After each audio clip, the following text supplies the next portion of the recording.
దేవునికి స్తోత్రాలు. బేస్తవారమున దైవజనుడైన మోషే దేవుని సన్నిధిని వెతికినట్లుగా చూశాము. అలాగే ఈరోజు ఉదయకాలంలో మార్తమ్మ మరియమ్మలు యేసయ్య పాదాల దగ్గర ఎప్పుడు ఆ ఊరు వచ్చినా ఆయన వారి ఇంటిలో భోజనం చేసేవాడు, వారికి వాక్యాన్ని చెప్పేవాడు. వారు అలాగున ప్రభువును ఎక్కువగా ప్రేమించడాన్ని బట్టి ఈ మరియమ్మ ఇంచుమించు 1,50,000 విలువ చేసే అత్తరు ఆయన తల మీద అభిషేకించింది. తన తల వెంట్రుకలతో ఆయన పాదాలు తుడిచి తనివి తీరా ఆయన పాదాలు ముద్దాడింది. అంత విలువైన ఘనమైన పని, మంచి కార్యము ఆమె చేసినట్లుగా ప్రభువే సాక్ష్యం ఇచ్చినాడు. ఈ రోజున మనము దేవుని సన్నిధిని ఆ విధముగా అన్నిటికంటే విలువగా మనం ఎంచాలి. వారి జీవితాల్లో దేవుడు చాలా గొప్ప కార్యాలు చేస్తాడు. చనిపోయిన లాజరు 3 దినములు సమాధి చేయబడి ఉండగా 4వ రోజున ప్రభు అద్భుతంగా సజీవుల లెక్కలో వాళ్ళ తమ్ముణ్ణి వాళ్ళకి అప్పచెప్పాడు. తర్వాత లాజరు యేసు ప్రభుతో కూడా కలిసి భోజనం చేసినట్లుగా మనము యోహాను సువార్తలో చూడగలం. తర్వాత అతను కూడా రక్షణ పొందిన వాడైపోయినాడు. కాబట్టి ప్రియమైన సహోదరులారా, మనం దేవుని సన్నిధిని ఎక్కువగా వెతికితే, కోరుకుంటే మన వాళ్ళందరూ కూడా ఆత్మరక్షణ పొందుతారు. ఎవరు కూడా నాశనానికి వెళ్ళరు. మీరు ఎప్పుడైనా మీ వారు అనగా మీ బంధువులు కానీ, మీ పెద్దవాళ్ళు కానీ, మీకు తెలిసిన వారు కానీ చనిపోయినప్పుడు వారి గురించి ఎప్పుడైనా మీరు ఆలోచించారా? వారు ఏమైపోయినారో అని, ఎక్కడికి వెళ్ళింటారని. వారు ప్రాణం ఉండగానే మన విశ్వాసమును బట్టి దేవుడు వారికి రక్షణకరమైన స్థలాన్ని ఏర్పాటు చేస్తాడు. మా పెద్దవాళ్ళు అలాగే మా బంధువులలో ఎవరు చనిపోయినా వారు ఏమైపోయినారని నేను వెతుకుతాను, ఆత్మలో వెతుకుతాను. నేను చెప్పగలను, ఇంతవరకు మా బంధువులలో చనిపోయిన వాళ్ళంతా నా విశ్వాస పరిణామాన్ని బట్టి, ప్రార్థన జీవితాన్ని బట్టి వారు నరకమును తప్పించుకొని సురక్షితమైన స్థలంలో ఉన్నారని నేను దేవుని స్తుతించుచున్నాను. ప్రభు నాకు అది చూపిస్తాడు. కాబట్టి మన వలన మన వాళ్ళందరికీ నరకము తప్పిపోవాలి, నాశనము తప్పించుకోవాలి. కనుక ప్రభు అయిన యేసుక్రీస్తునందు విశ్వాసం ఉంచుము, అప్పుడు నీవును నీ ఇంటి వారందరూ రక్షణ పొందుతారు అనే మాట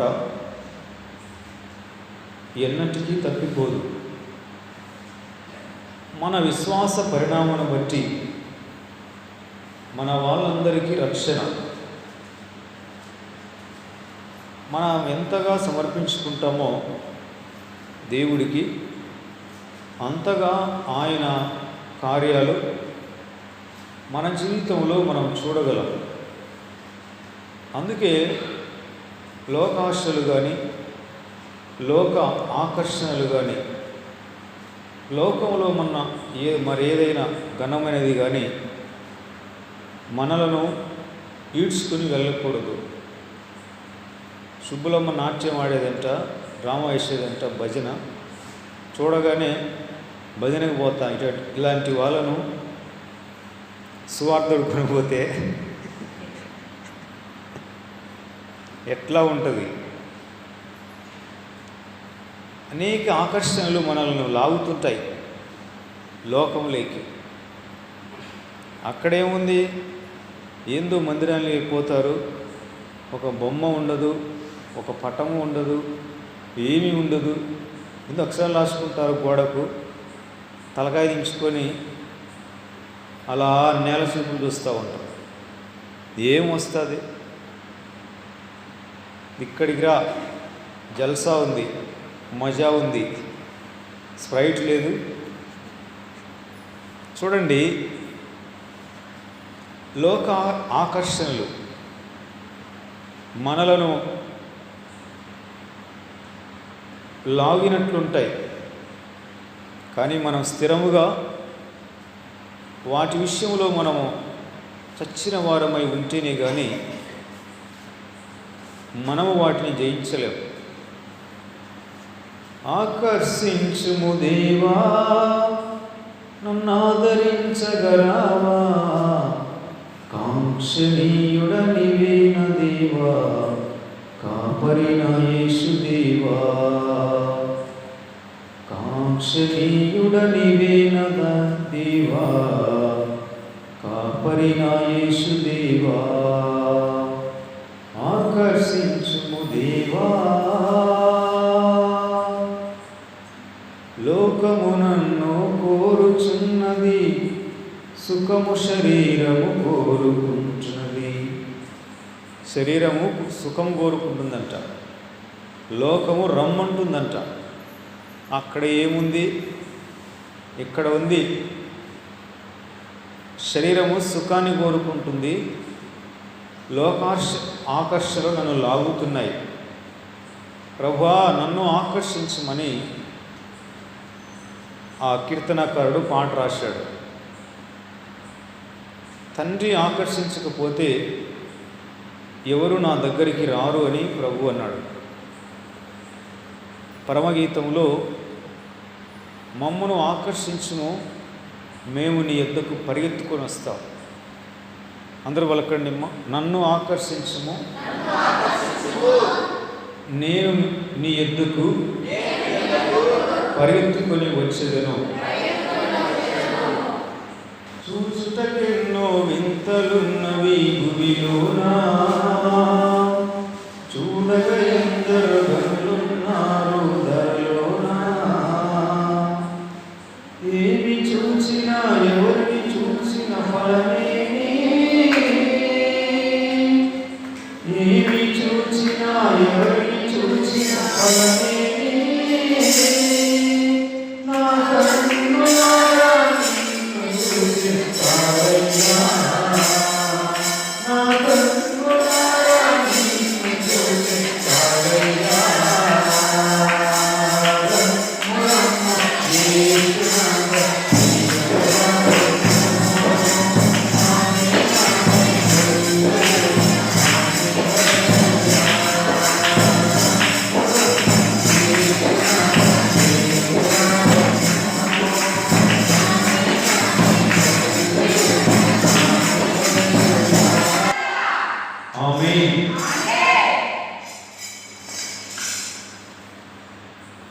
కాబట్టి మనము ప్రభువును వెంబడించుట వలన మన వాళ్ళందరికీ మనం మేలు చేస్తున్నాం. మన సమర్పణ మన బంధువులందరికీ రక్షణకరం. మన సగం సగం భక్తి, నామకార్థ భక్తి జీవితం మన వాళ్ళందరికీ శాపాన్ని తెచ్చిపెడతాడు. అందుకు నేను ఎప్పుడూ తీర్మానం చేశాను, నా వలన ఇతరులు మేలు పొందుకుంటున్నారంటే నాకు అంతే చాలు. నేను ఇంకా క్రీస్తు కొరకు కరిగిపోతానని ఎందుకు నేను ఆయన్ని వదలాలి? ప్రజలకు మేలు జరుగుతుంటే, బంధువులకి రక్షణ కలుగుతుంటే ఏ కారణం చేత ఆయన్ని వదలాలి? కాబట్టి నేను ఆయనను వదలలేను.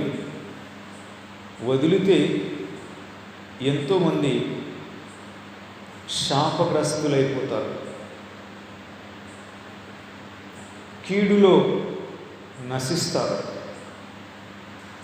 కాబట్టి నా హృదయం ఏంటంటే, చిన్న పక్షి కూడా నన్ను చూసి పారిపోతే నాకు బాధ. పిచ్చుకమ్మ, నా వలన నీకు ఏ హాని జరగదు, ఎందుకు నువ్వు అలా పారిపోతావు? నాకు ఊహ వచ్చినప్పటి నుండి చిన్న పిచ్చుకను కూడా నేను చంపలేదు, కప్పలను కూడా, తొండలను కూడా, ఏ దాన్ని కూడా నేను చంపడానికి నాకు మనసు ఒప్పదు. మరి పక్షులను ఒక్కదాన్ని కూడా నేను ఎక్కడ చంపలేదు. ఒకవేళ బల్లులు ఇంట్లో ఉంటే, ఒకవేళ ఆహారంలో పడితే ఇబ్బంది అనేసి వాటిని ఏమైనా చాలా మటుకు వాటిని పక్కకు తోలుతాను, కానీ చంపడానికి నేను ఎప్పుడు కూడా నేను ముందుకు వెళ్ళలేను. నా వలన ఏ ప్రాణికి హాని జరగకూడదు, జరగనివ్వను. బైకులు వెళ్ళేటప్పుడు కూడా తొండలు అడ్డం వస్తాయి, ఉడతలు అడ్డం వస్తాయి. అందుకే నేను 30లో వెళ్తూ ఉంటాను. ఒకవేళ అవి బర్రం దూరితే, కాని కింద పడితే నా మనసు చివుక్కుమంటుంది. అందుకే నేను చాలా జాగ్రత్తగా దారిలో కూడా వెళ్తూ ఉంటాను. అటువంటి మనస్సును ప్రభువు నాకు ఇచ్చాడు. మరి అలాగే తోటి మనుష్యుడు నాశనానికి వెళ్తుంటే చూస్తా ఎలా ఊరుకుండగలం? ముందు నేను సరి కావాలా, నేను కరెక్ట్గా ఉంటే కొంతమందినైనా అగ్నిలో నుండి నేను లాగుతాను. డిసెంబర్ 19వ తారీఖున 2019లో రేన్హార్డ్ బోంకే అనే ఒక దైవజనుడు 7.5 కోటి ఆత్మలు సంపాదించాడంట. నేను 1 కోటి ఆత్మలు చాలు ప్రభువా అని ఎప్పటి నుండో అనుకుంటుంటే, ఆ దైవజనుడు తన 79 ఏండ్ల జీవితంలో 7,70,00,000 మందిని నరకాగ్ని నుండి తప్పించాడంట సువార్త ద్వారా. నాకు ఆశ్చర్యం అనిపించింది.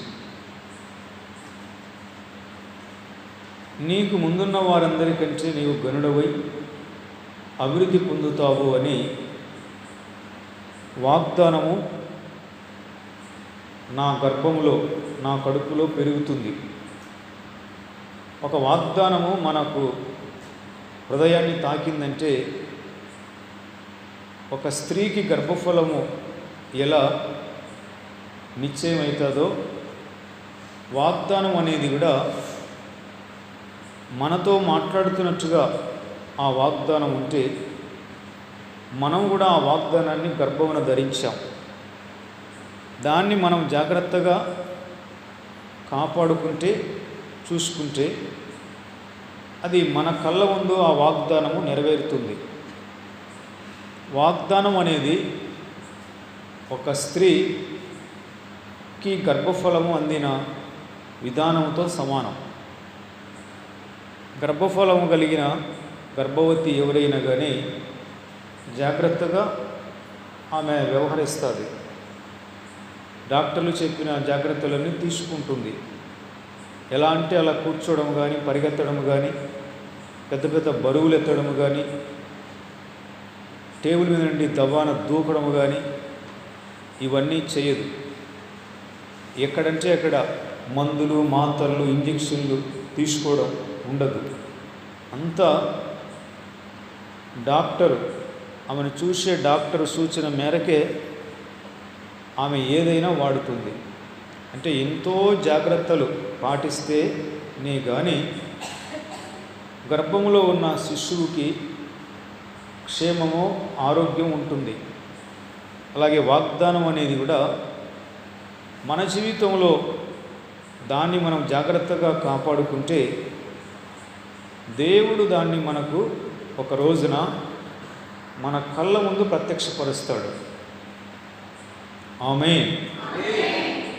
కాబట్టి ప్రియమైన సహోదరులారా, ఈ లోకము మనకు విశ్రాంతి స్థలము కాదు. కడుపు నిండా తినడానికి, కంటి నిండా నిద్రపోవడానికి, సుఖాన్ని ప్రేమించడానికి, జల్సా చేయడానికి ఈ లోకము మనకు యోగ్యమైనది కాదు. మన లోకము పరలోకము. అక్కడ నుండి ప్రభు అయిన యేసుక్రీస్తు కొరకు మనం కనిపెట్టుకొని ఉన్నాం. ఆయనతో మనం ఉండటానికి ఈ లోకములో ప్రయాణం చేస్తున్నాం. కాబట్టి ఈ లోక ఆకర్షణలు, లోకాశలు, లోక సంబంధమైన విచారాలు మనలను వెనక్కి ఎక్కడ కూడా లాగకూడదు. ముందుకే మనం దూసుకుని వెళ్ళాలి. ఈ కరోనా వచ్చింది, సమస్తమైన మీటింగ్స్ అన్నీ ఆగిపోయినాయి. కానీ మీడియా ద్వారానే, ఫేస్బుక్లలో, యూట్యూబ్లలో, ఫోన్ల ద్వారా వాక్యము విరివిగా పంచబడుతుంది. మేము కూడా ఉన్నామని మనం కూడా తెల్లవారుజామున ప్రార్థన మనం కూడా మొదలుపెట్టాం. నిజంగా అది ఎంతో సహాయకరంగా ఉంది. నూతనమైన అనుభవాలని నాకు ఆ ప్రార్థన కలుగజేస్తుంది. కాబట్టి మీరు ఎవరైనా ఇంకా తెల్లవారుజామున ప్రార్థనలో మీరు జాయిన్ కాకుంటే, పాల్గొనకుంటే, మీరు కూడా మీ ఫోను నెంబర్ ఇచ్చి కలపమని చెప్పండి. పోగొట్టుకోవాకండి అవకాశాన్ని. ఆ సమయంలో యేసు ప్రభు కొరడా దెబ్బలు తిన్నాడు. కొరడా దెబ్బలు ఆయన తింటుంటే నువ్వు చక్కగా గురకలు పెట్టి నిద్రపోతావా? 4 నుండి 5 గంటల వరకు. తెల్లవారుదులు ఆయన తిప్పుతున్నారు. అటు తిప్పుతారు, ఇటు తిప్పుతారు, అక్కడికి పొమ్మంటారు, హేరోదు దగ్గరికి పొమ్మంటారు, పిలాతు దగ్గరికి పంపిస్తారు, ప్రధాన యాజకులకు పంపిస్తారు. ఆయన ఒకటే తిప్పుతున్నారు. 4 గంటల నుండి 5 గంటల లోపు ఆయన్ని కొరడాల దెబ్బలు కొట్టారు. ఆయన కొరడా దెబ్బలు తింటుంటే నువ్వు ఆ సమయంలో నిద్రపోతావా? నిద్రపోకూడదు. ఆయనతో మనం గడపాలి. ఒక్క గడి అయినా నాతో మేలుకొని ఉండలేవా? కాబట్టి ప్రియమైన సహోదరులారా, పెందలకడనే దేవుని సన్నిధిని మనం వెదకడానికి, గడపడానికి ప్రభు మనకు మంచి అవకాశం ఇచ్చాడు. నాకు కూడా చాలా మంచి అవకాశం అది. హల్లెలూయా. ప్రభు అంటున్నాడు, నా సన్నిధిని వెదకండి. 27వ కీర్తన 8వ వచనంలో నా సన్నిధిని వెదకండి అని నీవు సెలవీయగా, ప్రభువా నీ సన్నిధి నేను వెదికెదనని నా హృదయము నీతో అనెను. ఇది దావీదు రాజు ద్వారా రాయబడ్డ కీర్తన. దేవుడు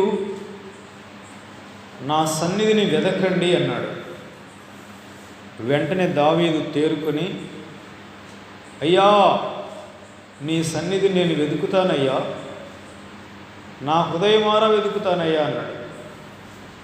నీ ముఖాన్ని నాకు దాచవద్దు, కోపము చేత నీ సేవకుని తోలివేయవద్దు, నా సహాయుడవు నీవే, రక్షణకర్తవగు నా దేవా, నన్ను దిగనాడవద్దు, నన్ను విడువవద్దు. నా తల్లిదండ్రులు నన్ను విడిచినా యెహోవా నన్ను చేరదీయును. చూడండి, దేవుని సన్నిధిని మనం ఇలా వెతకాలి. ప్రభు అంటున్నాడు, నా సన్నిధిని వెతకండి. దేవుని సన్నిధిని మనం వెతకాలి. ప్రభు నాతో ఒక్క మాట చెప్పాడు, నువ్వు లేచి ప్రార్థన చేయి నాయనా అన్నాడు. సువార్త విషయంలో నేను సువార్త చెప్తే ఎక్కడ కూడా ఇన్నేళ్ళు చెప్తున్నాను, కానీ పల్లెల్లో ఒక ఆత్మ కూడా రక్షణ పొందలే. కానీ నా జీవితమే ఒక సువార్త. బస్టాండ్లో ఉన్నా, బజార్లో ఉన్నా, కూరగాయల దగ్గరికి వెళ్ళినా, బట్టల షాప్కి వెళ్ళినా, బంధువుల ఇంటికి వెళ్ళినా, పెళ్ళికి వెళ్ళినా, నన్ను చూసిన వారికి సువార్త యేసుక్రీస్తు వారికి గుర్తుకొస్తాడు. ఆ ప్రవర్తన అలా ఉంటుంది. చూచే సువార్త. ప్రార్థన చేయమన్నాడు నన్ను ఆయన. ఇక్కడికి కూడా నాశనపల గురించి ప్రార్థన చేయనైనా అన్నాడు. ప్రార్థన మన నుండి దేవుడు కోరుతున్నాడు. నువ్వు లేచి ప్రార్థన చేయనైనా నిన్ను అద్భుతంగా వాడుకుంటాను అన్నాడు. ప్రార్థన అంటే దేవుని సన్నిధిని వెతకడం. దేవుని సన్నిధిని వెతకడం. ప్రభు దావీదుకు అదే చెప్పాడు, నా సన్నిధిని వెతుకు అంటే దావీదు తేరుకొని, అయ్యా నీ సన్నిధిని వెతుకుతానయ్యా, నా హృదయమార నిన్ను వెతుకుతానయ్యా అన్నాడు. నాకు సహాయుడవు నీవే, రక్షణకర్తవు నీవే, నీ ముఖము నాకు దాచవద్దయ్యా. నా తల్లిదండ్రులు నన్ను విడిచినా నీవు నన్ను చేరదీస్తావు.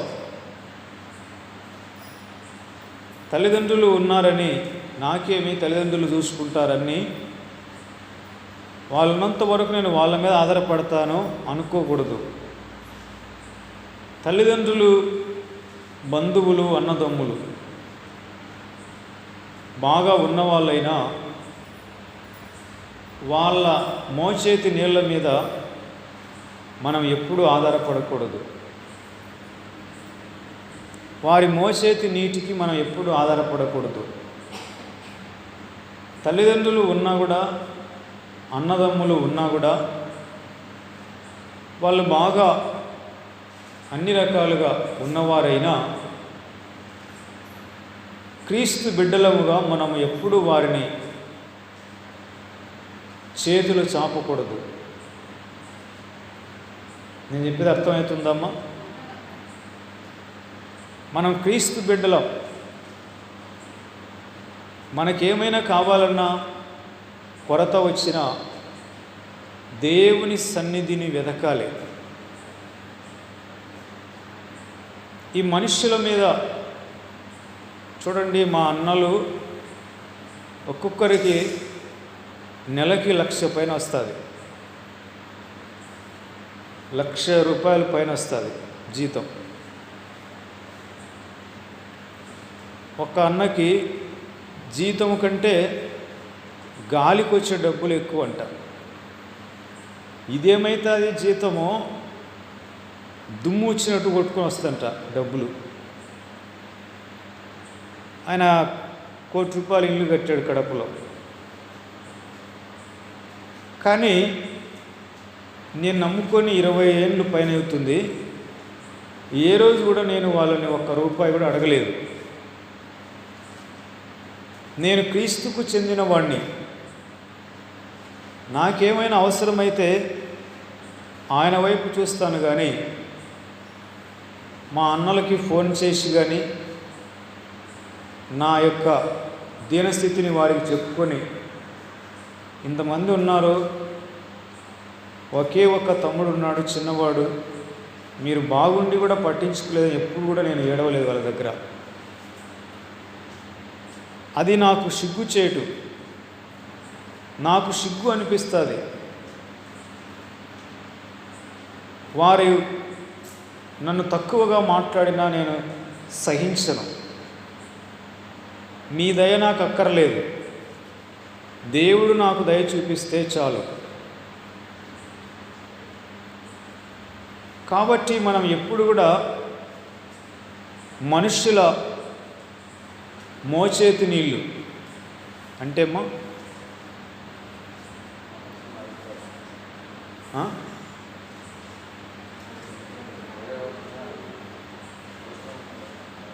వాళ్ళు ఏదైనా చేయి చెప్తారా, మన కడుపు నింపుకుందామా, అవసరాలు తీర్చుకుందామా అని చూస్తుంటారు. మోచేతి నీళ్ళు తాగడం మనకు అవసరంలే, వాళ్ళు ఎటువంటి వాళ్ళైనా.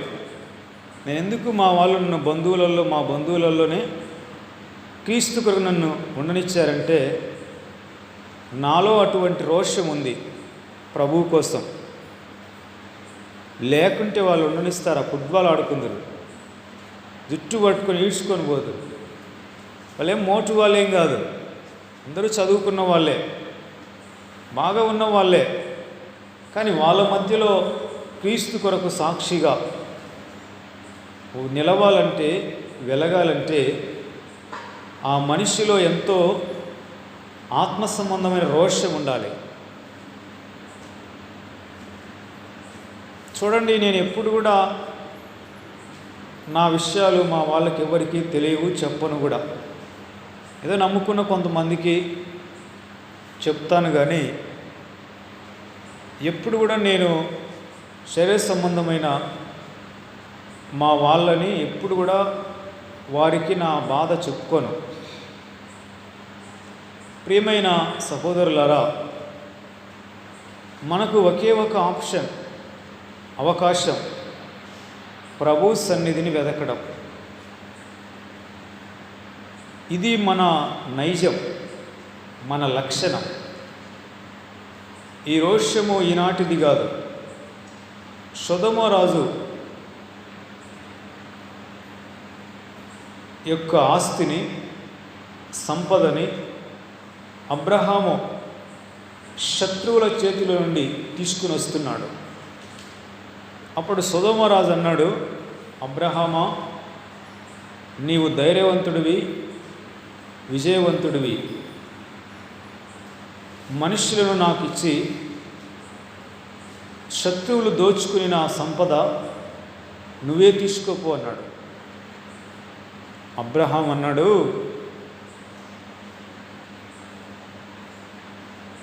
నేను నీ సంపద తీసుకుని వెళ్తే నేను అక్కడక్కడ సాక్ష్యం చెప్పుకుంటాను. ఏఎస్ఐ నన్ను గొప్ప చేశాడు, ఏఎస్ఐ నన్ను బాగా సమృద్ధిగా పెట్టాడంటే ఆ గుంపులో నువ్వు విన్నావనుకో, నీ మొహంలా, నేను కాదు నీకు ఇచ్చింది, నేను నీకు ఇస్తే నువ్వు ఈరోజు గొప్పని అయిపోయినావు. ప్రార్థన పోయి స్టేజ్ ఎక్కి మైక్ పట్టుకొని ఏఎస్ఐ నన్ను గొప్పని చేసినాడు, ఏఎస్ఐ నన్ను బాగు చేసినాడు, ఏఎస్ఐ నన్ను నా అవసరతలను తీరుస్తున్నాడు అని చెప్తున్నాడు. చూడ, నవ్వడు. నవ్వవా నువ్వు? పోయా, నీ సంపద నాకెందుకు? నన్ను పిలిచినవాడు ప్రభువు నన్ను గొప్ప చేస్తాడు. కాబట్టి ఒక్క నూలు పోగు కూడా నాకు అవసరం లేదు. నీది నువ్వు తీసుకొని బా. నేను నీ మోచేతి నీళ్ళు తాగేవాడిని కాదు. ఈ రోషము మనలో ప్రతి ఒక్కరికి ఉండాలి. నేనంటాను, మీరు వివాహమైన వాళ్ళు స్త్రీలు మీ భర్త మోచేతి నీళ్ళ మీద మీరు ఆధారపడకూడదు. ప్రభు సన్నిధిని వెదకాలి. మీరు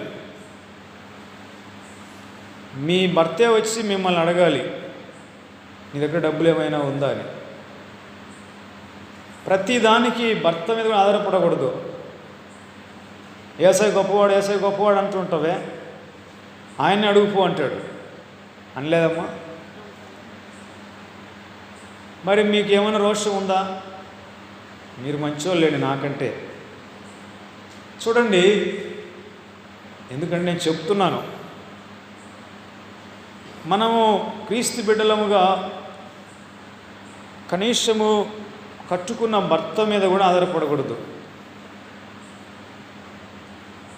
భర్తను పీడించకూడదు. అది లేదు, ఇది లేదు, ఉప్పు లేదు, మిరగాయ లేదు, కొబ్బరి లేదు, పప్పు లేవు, బెల్లం లేదు, చక్కెర లేదు,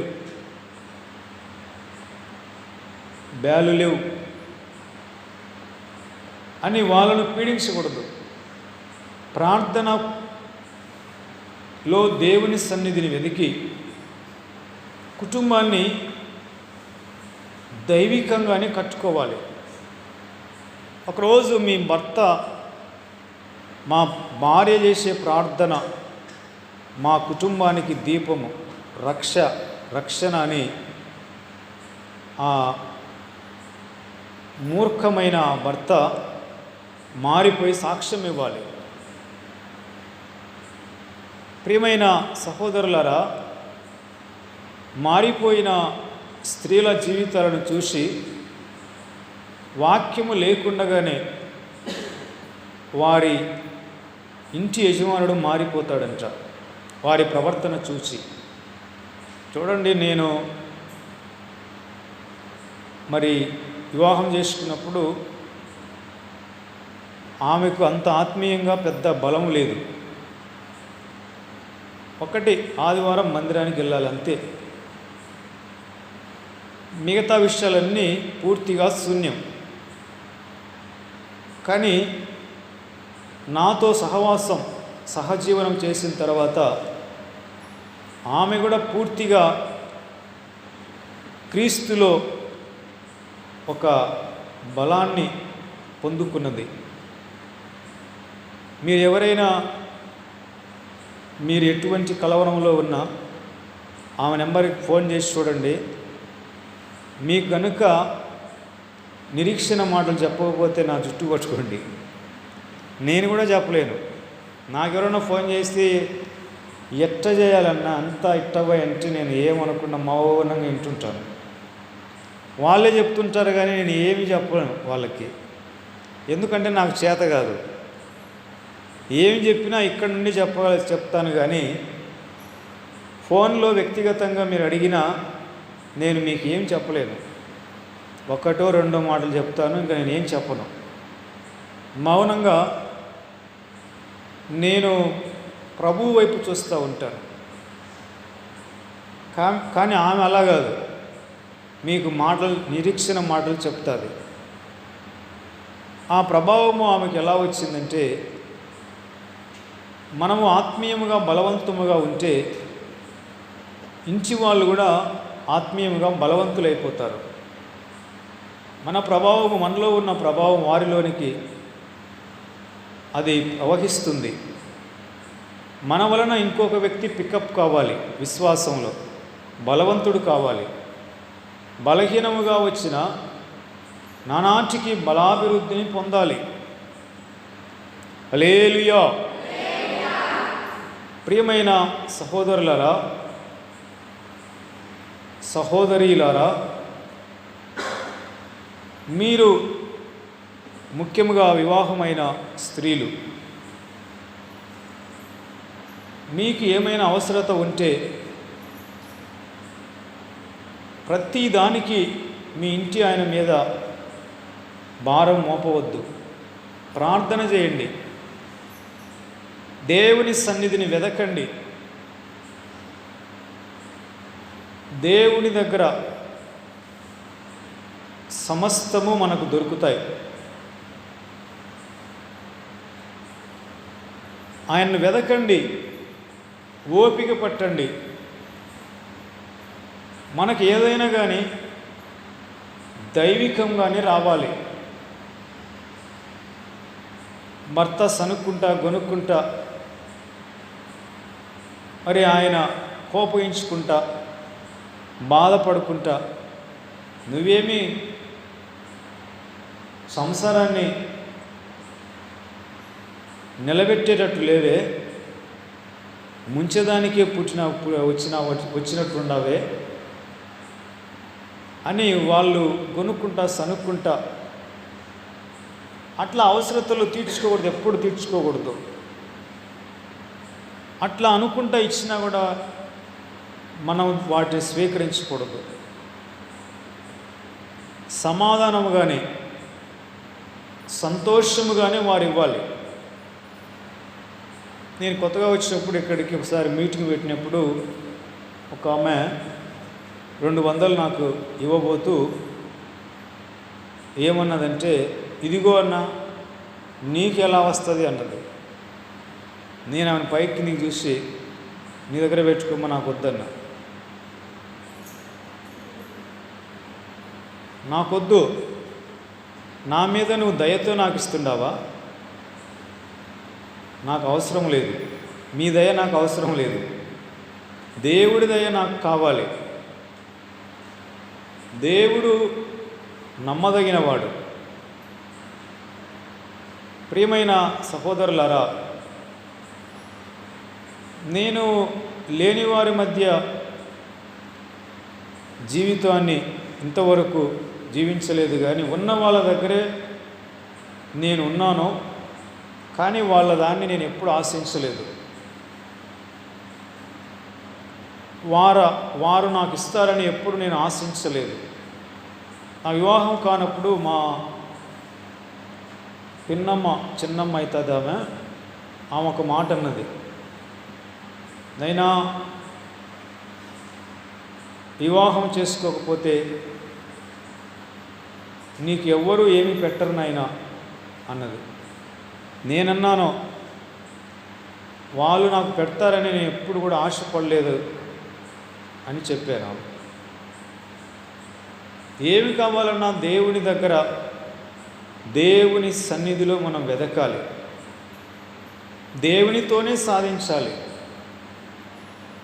కొట్లాడి, మోసం చేసి, కుయుక్తిపడి, ఒడుపు చేసి, నందిని పందిని చేసి, తిక్కన మకన చేసి మనకు అవసరం లేదు.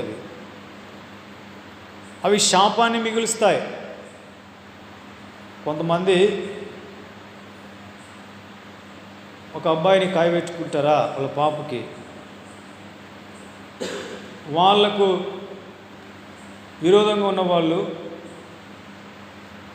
దాయాదులే, మేము మా పాపం చేసుకో, వాళ్ళకంటే 2 లక్షలు ఎక్కువ ఇస్తామని పోటీ పెట్టి వడుపు చేసి కాయబెట్టుకున్న వాళ్ళని ఆ సంబంధాన్ని ఎగ్గొట్టి ఇట్లా తిప్పుతారు స్టేరింగ్.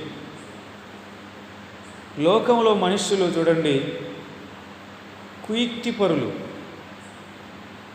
మోసం, స్వార్థం, పక్షపాతం, పక్షవాతం కాదు పక్షపాతం. మనం బాగుంటే చాలు, మన పాప బాగుంటే చాలు. ఎట్లా బాగుంటుంది? పక్షపాతంతో ఉండి. స్వార్థం ఉన్న వాళ్ళు బాగుపడరు, వాళ్ళకి ఎప్పుడూ నెమ్మది ఉండదు. మా పాప బాగుపడకపోయినా మా ఎదురింటి పాప బాగుపడితే చాలు. మా పాపకి మంచి భర్త రాకపోయినా మా ఎదురింటి పాపకి మంచి భర్త రావాలి ప్రభు అంటే, ఆ ఎదురింటి పాప భర్త కంటే మీ పాప భర్తే ఉత్తముడు వస్తాడు. ఎదుటివాడి క్షేమమే మన క్షేమముగా భావించాలి. దేవుని సన్నిధిలో, దేవుని సన్నిధిని వెదికే వారిలో ఈ దైవ గుణాలు మనకు ప్రత్యక్షమవుతాయి. ఇది మామూలుగా ఎక్కడో చదువుకొని నేర్చుకునేది కాదు, చదువుకొని సంపాదించుకునేది కాదు. ఈ గుణాలు దేవుని సన్నిధిని కాచుకొని కాచుకొని కాచుకొని కనిపెట్టుకొని ఉంటే ఆయనలాగా మనం మారిపోతాం. చూడండి, కారులో ఏసీ ఉందనుకోండి, మంచి ఎండాకాలం ఇక్కడ నుండి బెంగళూరుకి వెళ్ళినారు, ఇంకా అక్కడికి చేరుకునేంత వరకు ఏసీనే. అక్కడికి వచ్చిన తర్వాత దిగండి, మనం రావాల్సిన స్థలం వచ్చిందంటే లోపల అన్ని గంటలు ఏసీలో ఉండి డోర్ తీస్తే బయట దిగితే ఎట్లుంటుంది? ఎండ చరా చరా చరా అంటుంది. అంటే ఆ ఏసీ ప్రభావం నీకు కలిగిందా లేదా? లోపలే బాగుంది అనిపిస్తుంది. దేవుని సన్నిధిలో మనము కాచుకున్నప్పుడు, అంటిపెట్టుకున్నప్పుడు ఆ ప్రభావం కూడా మనలను ఆవరిస్తుంది. కొంతమందికి శరీరంలో నొప్పులు తగ్గడానికి, ఏదైనా యాక్సిడెంట్ అయితే ఆ నొప్పును తట్టుకోవడానికి రాత్రి నిద్రపోవడానికి మత్తు ఇంజెక్షన్ వేస్తారు. మత్తు ఇంజెక్షన్ వేస్తే ఆ ఇంజెక్షను ఆ శరీరంలో పని చేయటం లేదా? ఎవరికైనా పని చేయదమ్మా? ఎటువంటి వారికైనా పని చేస్తుంది. ఒక ఆపరేషన్ చేయాలంటే ఆ వ్యక్తికి మత్తు ఇంజెక్షన్ వేస్తారు, లేకపోతే ఆ మనిషి నొప్పి తట్టుకోలేడు. అంటే మనుషులు తయారు చేసిన ఆ మత్తు ఇంజెక్షనే మనిషిని ఆవరిస్తే, ప్రభువుతో మనం ఏకమైతే ఆయనలో ఉండే ప్రభావం మనలను తప్పకుండా ఆవరిస్తుంది. 12 ఏండ్ల నుండి రక్తస్రావ రోగంతో బాధపడినామె, నేను ఆయన వస్త్రపు చెంగును తాకితే బాగుపడతానని నమ్మి కష్టపడి ఆ గుంపులో ఏదో ఒక రకంగా వెళ్ళి ఆయన వస్త్రపు చెంగును తాకింది. వెంటనే ప్రభువు అనుకున్నాడు, నన్ను ఎవరో తాకారు, ప్రభావము నాలో నుండి వెడలిపోయింది. యేసయ్య ప్రభావం మనలోనికి వస్తే మన శరీరము పూర్తిగా ఆరోగ్యవంతమైపోతుంది. హల్లెలూయా, హల్లెలూయా. ఆయన ప్రభావాన్ని వస్త్రముగా ధరించుకొని ఉన్నాడు. యెహోవా ప్రభావం గలవాడు.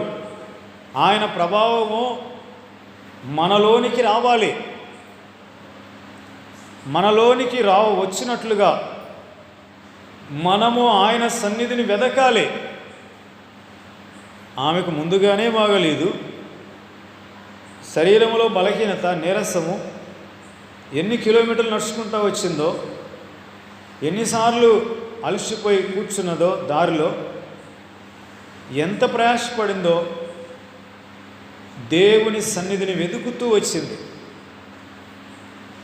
వచ్చి, యేసయ్యా ఇక్కడున్నావయ్యా నాయనా తండ్రి అనుకొని చూస్తే జనాలు వేల మంది ఉన్నారు. అబ్బా, ఇంతమందిలో నేను ఎట్లా దారి చేసుకొని ఆయన వస్త్రాన్ని తాకాలి? కష్టం అనిపించినా ఆమె ఓపిక తెచ్చుకొని ఉగ్గబట్టుకొని ప్రాణమంతా ఆయన వెనకాల వెళ్ళి ఆయన వస్త్రాన్ని తాకింది.